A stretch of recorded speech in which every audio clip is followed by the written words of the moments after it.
നിനക്കെന്താണ് ഭ്രാന്ത് പിടിച്ചു? അതെ, എനിക്ക് ഭ്രാന്താ. ഞാൻ ഭ്രാന്തിയാ. നിങ്ങളല്ലേ? അതെ, ഞാനാ. നിങ്ങളാണോ? സംശയമില്ല, ഞാൻ തന്നെയാ. പിന്നെ ഞാനല്ലാതെ മറ്റൊരാളാവോ?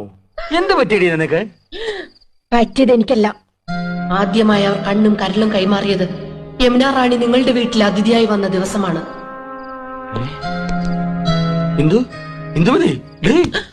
പറ, എപ്പോഴാ കൈമാറിയത്? കൈ മാറിയിട്ടില്ലല്ലോ. നിന്നെ കല്യാണം കഴിക്കുമ്പോഴുള്ള അതേ കൈകൾ തന്നെയാണ് ഇപ്പോഴും. സത്യം. അയാളുടെ തമാശകളും പൊട്ടിച്ചിരികളും കാമുകിയെ ഹരം കൊള്ളിക്കുന്നു. നല്ല തമാശക്കാരനാണല്ലേ? നിങ്ങൾ ഹരം കൊള്ളിക്കുമല്ലേ? അല്ല, അതിപ്പോ വേണ്ട, സത്യം പറ. കൈമാറ്റം നടന്ന എപ്പോഴാ? എന്ത് കൈമാറ്റത്തിന്റെ കാര്യം നീ പറയുന്നേ? ഐ എന്ന് വെച്ചാൽ എന്തോന്നാ? ഞാൻ അല്ല,